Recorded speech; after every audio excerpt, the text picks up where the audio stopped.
Are you and your company agile and resistant or deeply invested in rigid? Either way, this video may help you. Hello, everyone. My name is Tim B. Green, and this is Crush It Club episode 93, Neuro-Cognitive Resilience. Now, I'm going to talk about the idea in this video of what I'm going to call extremophiles. Extremophiles are things like these tube worms that live in the ocean, the bottom of the ocean, that they eat a bacteria that turns hydrogen sulfide, a toxic gas, into some kind of carbohydrate, which these tube worms then eat. So it's an environment with toxic gas, extremely high temperatures at the bottom of the ocean with extreme high pressure. So extremophiles are normally organisms that can survive in exceptionally extreme conditions of some kind. So in this case, I'm talking about extremophiles of degree with respect to the way certain companies, organizations, or individuals approach their business. It's all about science. It's all about testing. It's all about gut. All these, it's all about. And why you may or may not want to be this. And this will loop back to the neurocognitive near the end here. So let me give you an example, and that is that, first of all, extremophiles are really important in business and in academics and in the world in general, in that because they are so extreme, dogmatically so, in their position, that they will test the edges of their own ideas to the point where we will learn where those edges are. And what that does give them is that it usually makes them exceptionally good at their extreme position and how they utilize it for their business or their life.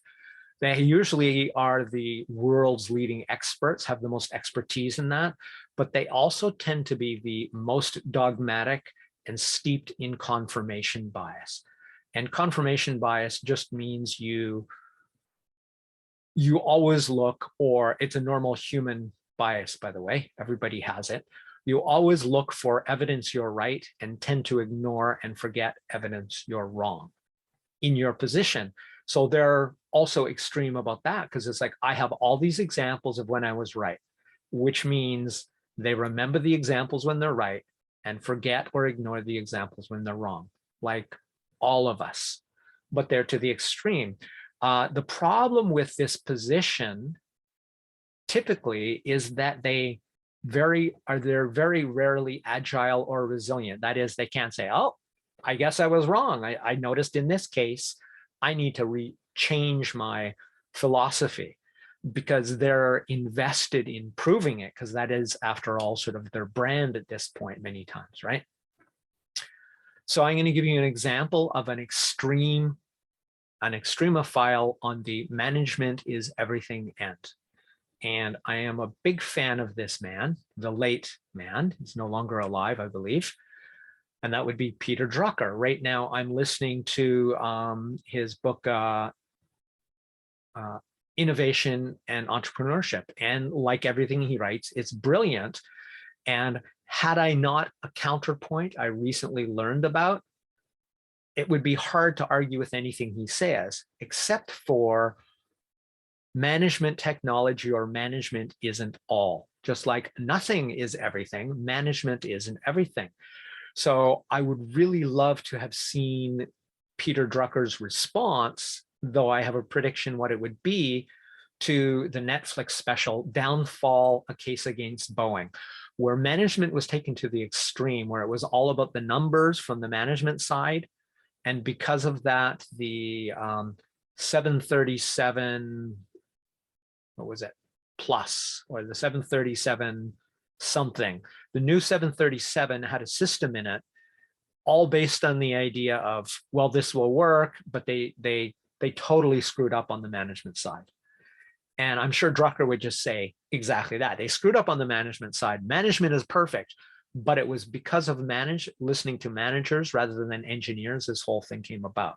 So that's a counterpoint to his extreme position. But yes, he was one of the leaders in the world in what he did. And that's what extremophiles give us all. So this is the problem, though. He's exceptionally self-certain with lots of reason to be so. He's often correct, but that also made him willfully blind to or in denial about anything that's disconfirming evidence. Again, that's a universal human trait. So I'm going to contrast him with another extremophile, which I'm going to call an agile generalist. And in this example, we're going to use Gary V. He is resilient. And recently in a LinkedIn post, he says, look, I expect to screw up or make mistakes about most moves I make. I'm just okay with that, which is also why I tend to be at the cutting edge. When everybody says I'm going to fail, I love being underestimated is one of his favorite things to say. So he just goes, yeah, I don't care if I fail. I just care if I learn from it. And because I'm willing to be at that front edge taking the risks, I'm the first one to find something new that works. So that's the sort of flip side of this coin is if you're willing to be him, if you're willing to be more like Gary V, then you are more agile and less entrenched than, say, Peter Drucker would be, okay? Here's the thing. Gary's education isn't all that great. And yes, I mean that as a criticism. As much as he's down on education, and I agree with much of what he says, when you put him beside someone like Seth Godin in the Gary V episode where they were together, you could pretty much see that Seth is a whole lot smarter and probably a better person to listen to than Gary. And Gary's no slouch, but he doesn't have that education, that gathering of evidence and experience from other people who have written books, because he's not especially fond of reading books at all. So that's the downside of that. Super agile, but missing a lot of information that he would gather if he wasn't so extreme in his position, right? So here's the advantages, though, to Gary, is he's extremely open to anything and everything. Problem with that is he might go for some silly pseudoscience-y thing with no proof. He'll test it, but if it doesn't work, here's where it gets great. He's not dogmatic. He resists dogma and he will drop it like a hot rock and learn from it. That's why he's great at what he does. So which of these extremes should you be, if any? And I would say extremophiles are, as I said already, tend to be leaders in their field, the best in the world at what they do. But the problem is oftentimes they lack a larger perspective outside their own. They just can't see that because they're so busy being the best at what they do that they can't see or refuse to see something that may disconfirm or disagree with their worldview. Now, so that's the bad side of being an extremophile of any kind. Now, only you can decide which direction you should go or whether you should be an extremophile at all or not. That's up to you. But I would suggest that you should be neither extreme in any direction nor too conservative in any direction, because even conservatism can itself be extreme. So I would call myself in this universe, if one is an evangelist and one is an atheist, I'm an agnostic. It's like, I'll take anything that works. But I'm not Gary V. gullible. Sorry, Gary, but it's true. In terms of things like psychic phenomena and stuff. Okay, so my suggestion is to find an area between those extremes that works for you so you can get a broader perspective closer to reality, because none of us know everything and none of us have that giant perspective. But the extremophiles help us do so.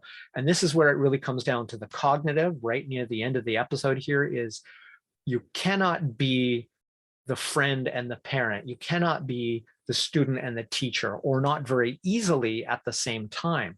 So these extremophiles help us find the edge limits of their way of doing things, but we don't have to be them.